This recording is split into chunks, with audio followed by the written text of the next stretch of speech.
बिस्मिल्लाहिर्रहमानिर्रहीम। ख़ातिन हज़रात, मैं हूँ अख्तर अब्बास और आप सबको ईद मुबारक। अस्सलाम वालेकुम।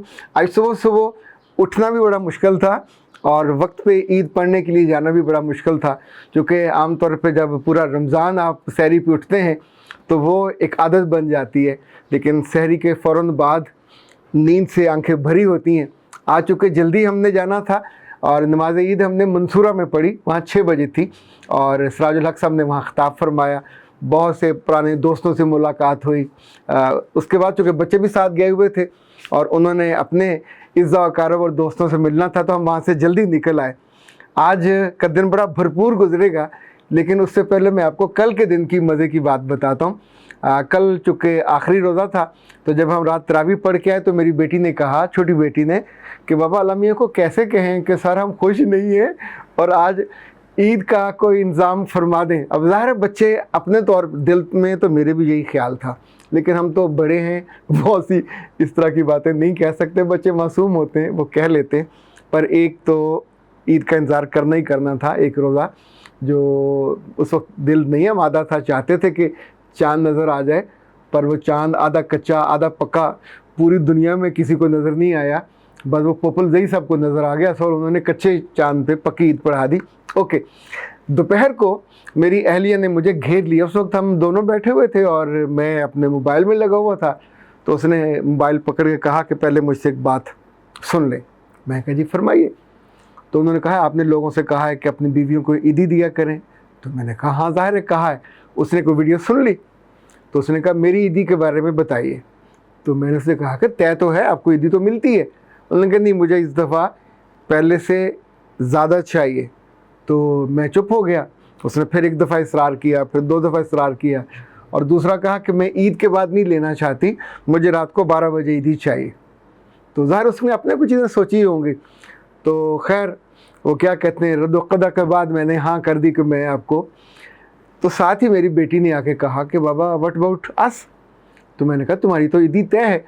तो उसने कहा कि जब मम्मा का रेट बढ़ाया है तो हमारा भी बढ़ना चाहिए। तो बड़ी बेटी ने उसको ज़रा डांटा कि नहीं बाबा पे इतना बोझ नहीं डालना चाहिए। तो मामा ने कहा ठहरो ज़रा, तुम पहले हम अपनी बात मुकम्मल कर लें। वो ठहर गई। अच्छा, उसने ऐसे हाथ रख के तो हमारी तरफ देखती रही। तो फिर उसने कहा कि बाबा मैं रुकूं के जाऊं। अच्छा, द मोमेंट शी सेड, हम दोनों का कहका निकल गया। आपको याद है ना, वो एक साहब ने रास्ते में वो लड़ पड़े थे और उन्होंने एक फ़कीर को देखा और उसे अपनी अहलिया को कहीं गुस्से में कहा होगा कि मैं तुम्हें इसको दे दूं या इसका साथ ब्याह दूं या निकाह कर दूं, जो भी कहा होगा। तो वो फ़कीर वहाँ रुक गया। कितनी देर ये लोग लड़ते वड़ते रहे, फिर उनकी सुलह सफाई हो गई, कुछ मौजू बदल गया। तो फ़कीर ने कहा भाई जी मैं रुका के जाऊँगा। इनफैक्ट वो जो लतीफ़ा था वो उसका पस मंज़र था। तो हम काफ़ी देर हंसते रहे। एक बात याद रखिएगा, ईद वाले दिन खुश होना, खुश रहना और खुश रखना, ये अल्लाह के रसूल सल्लल्लाहु अलैहि वसल्लम की सुन्नत है। ईद के दिन सोना सुन्नत नहीं है। सो जिन लोगों की भी अब सारा दिन आज बाकी है, तो अपने प्यारों को फ़ोन भी कीजिए, उन्हें याद भी कीजिए। जिनके साथ आप एक कमरे में एक घर में हैं या जॉइंट फैमिली में आए हुए हैं, तो आज बस सड़ना नहीं है, कुड़ना भी नहीं है। जितना काम करना है करें, दिल भर के करें। जितना खाना है खाएं, दिल भर के खाएं, लेकिन चेहरे को और माथे पे शिकने नहीं लेके आनी। इनफैक्ट ये आपकी खुशी को गारत कर देता है। कुछ इज़्ज़ा वक़ारब ऐसे भी आएंगे कि जो आपको पसंद नहीं होते, पर ये याद रखिएगा कि अल्लाह के रसूल सल्लल्लाहु अलैहि वसल्लम ने फरमाया था कि जब इंसान सबसे ज़्यादा मुश्किल में होगा और पुल सिरात पे होगा, अंधेरा होगा, तो उस वक्त जिन लोगों के दिल में सिला रहमी की रोशनी होगी, उन्होंने सिर्फ़ अल्लाह के लिए अपने नापसंदीदा इज़्ज़ा वक़ारब को अकोमोडेट किया होगा, तो वो रोशनी निकल के सामने आ जाएगी। मैंने तो जो पढ़ा कि एक वक्त ऐसा आएगा जब रहम निकल के सामने आ जाएगा और अल्लाह से शिकायत करेगा कि इस आदमी ने मुझे जगह जगह बहुत तंग किया, जब मारा, जब मुझे कता किया। इनफैक्ट जिस बात को कता रहमी कहते हैं वो यही चीज़ है कि जब हम अपने गुस्से में अपने भाई बहनों और इज़्ज़ा वक़ारब को उनसे ताल्लुक़ काट देते हैं। तो दिल ना भी चाहे तो ईद शब रात पे अपने इज़्ज़ा को, चाहे किसी ने आपका हक दबाया हो, चाहे किसी ने आप पे जुल्म किया हो, सताया हो, बस दिल पे पत्थर रख के सिर्फ इसलिए कि आपने कता रहमी नहीं करनी, सिला रहमी करनी है। जिनको अपनी सासें बुरी लगती हैं اور وہ دور ہے फ़ون کر لیں، اور جن کو اور اپنی جٹھانیاں اور وہ جو چھوٹی ہوتی ہیں دیورانیاں اور نندے بری لگتی ہیں، وہ بھی ایک آدھ فون کھڑکا لیں، کوئی مسئلہ نہیں ہے۔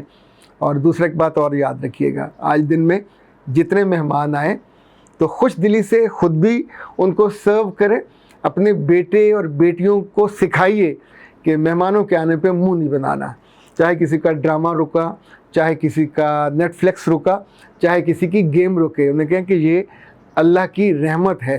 اور آج دن بھر آئی وڈ بی اویلیبل، میں اپنے گھر پہ ہوں گا سبز ہزار میں، تو جو لوگ فون کر کے آنا چاہیں وہ بھی آ سکتے ہیں، اور جو لوگ صرف فون پہ رابطہ کرنا چاہیں 0300 946 8746، اور جو دوسرا ہمارا نمبر ہے وہ بھی آج میرے پاس ہی ہوگا 0332 746 8746۔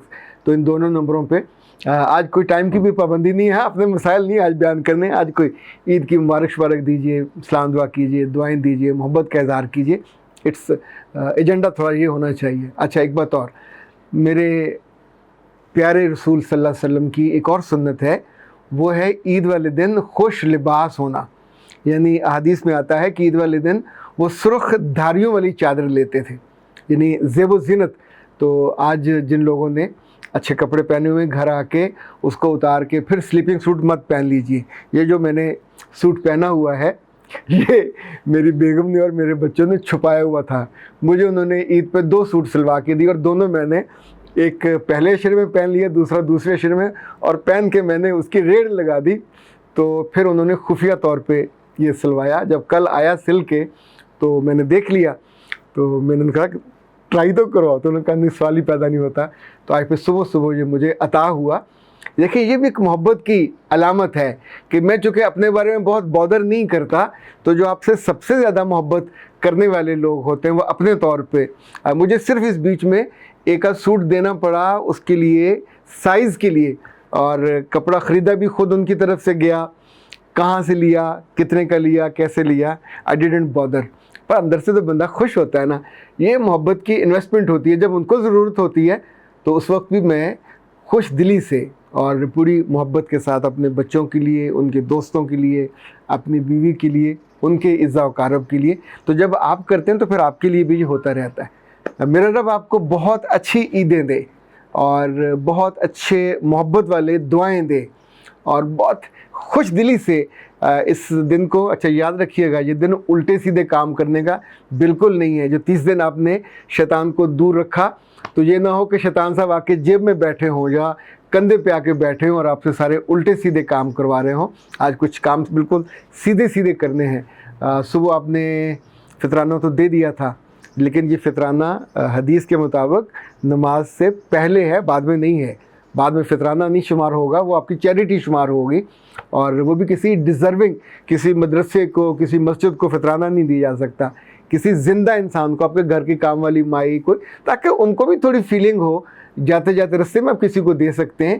لیکن عید والے دن چیریٹی بھی ضرور کیجئے، صدقہ نکلتا ہے اپنے بچوں کا، اور خوشی کا صدقہ یہ ہے کہ جو مہمان آپ کے گھر آئے ہوں ان کو خوش دلی سے انٹرٹین کیجئے۔ شام کو سونے سے پہلے 2 نفل شکرانے کے پڑھ کے ضرور سوئیے گا کہ رب نے آپ کو اچھی صحت دی، اچھی تراویح دی، آپ کو رمضان کے روزے عطا کیے، اور اس بیچ میں آپ کو دعا مانگنے کے قابل زبان دی۔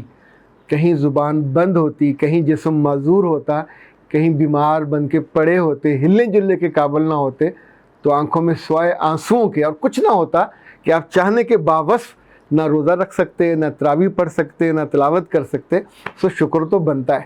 سلامت رہیے، اپنی دعاؤں میں مجھے بھی یاد رکھیے گا۔ اختر عباس کو دیجیے اجازت۔ السلام علیکم۔